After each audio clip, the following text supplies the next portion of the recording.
वंदे मातरम। बंधुओं, आज हम चर्चा करेंगे राजनीतिक बेशर्मी, जिसमें हमारे ओम प्रकाश राजभर जी और नीतीश कुमार जी सबसे पहले पायदान पे हैं। वास्तव में ये जो अभी आपने देखा होगा कि विपक्षी गठबंधन बना था इंडी अलायंस, और जो उसके संयोजक थे, जिन्होंने जो उसके सूत्रधार थे, वो स्वयं नीतीश कुमार जी थे, और सबसे पहले जिन्होंने कल्टी मारी, गुलाटी मारी, वो स्वयं नीतीश कुमार जी थे। तो आखिर ये इसका कारण क्या है? और इसका एकमात्र कारण है निहित स्वार्थ। एकमात्र संगठन जो आज के तारीख में, अगर जिसकी बात हम कर सकते हैं, राष्ट्रीय स्वयंसेवक संघ, जिसमें एक कहते हैं कि संगठन वाली बात है, उसका कारण बस एकमात्र यही है कि उसमें लगभग 75%, 80%, 100% तो कहीं भी नहीं रहता है, 75 से 80% लोग निहित स्वार्थ से परे हैं, यानी कि निस्वार्थ भाव से लगे हुए हैं। बहुत कम लोगों को वैसे समाज में जानकारी तो कम लोगों को ही होगी, वैसे काफी लोग जानते भी हैं कि संघ के 39 संगठन हैं और सब में समन्वय बना हुआ है, किसी तरह का कोई समस्या नहीं आती है, क्योंकि स्वार्थी लोग नहीं हैं। अभी गठबंधन धीरे धीरे धीरे धीरे नीतीश कुमार के निकलने के बाद और भी टूटने लगा।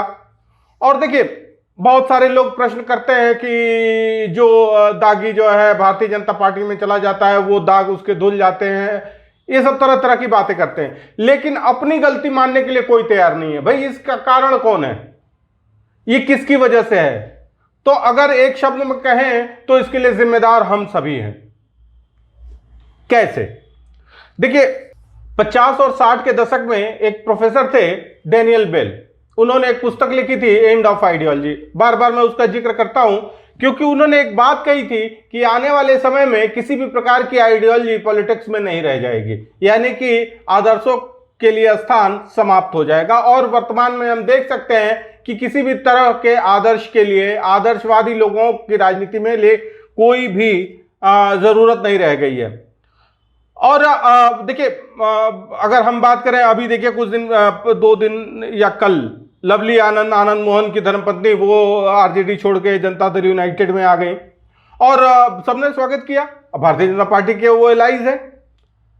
तो कहने का तात्पर्य यह है कि दागी लोग इधर से उधर होते हैं, चुनाव जीतते भी हैं, तो इसके लिए जिम्मेदार कौन है? जिम्मेदार हम और आप हैं। ऐसे लोगों को, भाई ओम प्रकाश राजभर हुए, या दारा सिंह चौहान हुए, या ये अपने नीतीश कुमार हुए, इन लोगों को, या लवली आनंद हुई, इन लोगों को आखिर संरक्षण किसका मिला हुआ है? जनता का मिला हुआ है। कोई भी राजनीतिक दल चुनाव लड़ता है चुनाव जीतने के लिए और सत्ता में आने के लिए। भारतीय जनता पार्टी भी वही कर रही है। लेकिन हमारी समस्या क्या है? देखिए, 2 महत्वपूर्ण कारण है जिसकी वजह से ऐसे लोग राजनीति में पुष्पित और पल्लवित हो रहे हैं। पहला कारण है जातिवाद। हम जातिवाद, जाति के नाम पे एक नेता के साथ जुड़ जाते हैं। भाई, जैसे आप अभी देखिए, शिवपाल हैं और अखिलेश हैं। शिवपाल की पृष्ठभूमि सबको पता है, सब लोग किस तरह के व्यक्ति रहे हैं ये सबको पता है, लेकिन जाति के नाम पे उनके साथ वोट बैंक है। इसी तरह से अगर हम बिहार में देखें तो नीतीश कुमार के साथ, भाई नीतीश कुमार के पास कितने मुंह है? वो आदमी मतलब किस प्रकार का आदमी है कि जो मतलब यू टर्न लेता रहता है और फिर भी जनता उसके साथ है। ऐसे ही लालू यादव है, सब पूरे बिहार को पता है, भाई सजा याफ्ता व्यक्ति है, घोटाला किया। भाई, वो ऐसे ही कौन सा बिजनेस किया, उसकी प्रॉपर्टी देख के आप अंदाजा लगा सकते हैं, लेकिन फिर भी उसके साथ वोट बैंक है।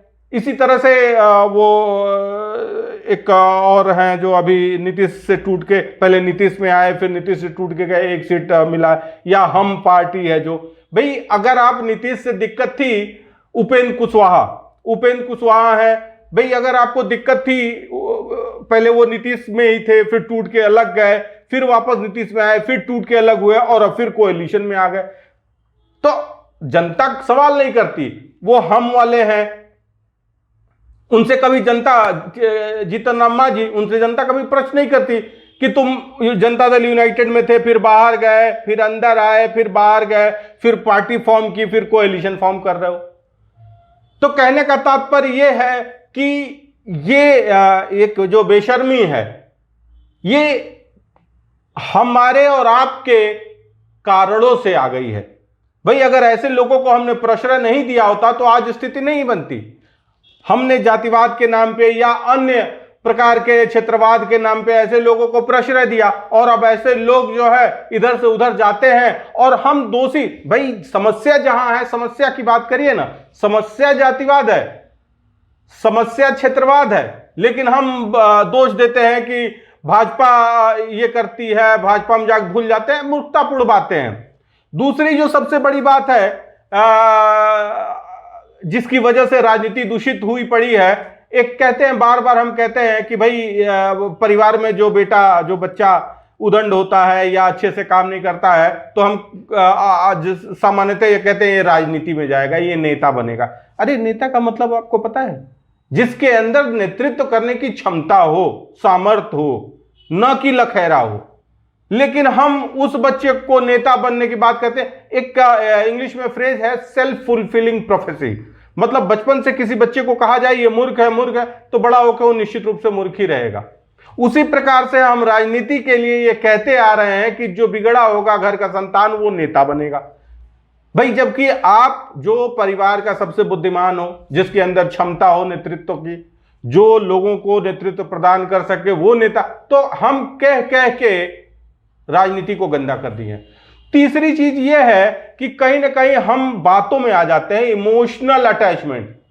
हम व्यक्ति और मुद्दों में भेद नहीं कर पाते हैं, और फिर केजरीवाल जैसे नेताओं का जन्म होता है। केजरीवाल एक मुद्दा लेके आए थे, हम मुद्दे को बहुत पीछे छोड़ दिए, और केजरीवाल राजनीति में गंदगी साफ करने का एक कहते हैं कि जोश जुनून और एक प्रतिज्ञा लेके आए थे, और आके स्वयं राजनीति की सबसे बड़ी गंदगी बन गए हैं। लेकिन हम उनसे प्रश्न नहीं करते कि भाई आप आए थे लोकपाल और इंडिया अगेंस्ट करप्शन और ये और वो वादे कहां गए?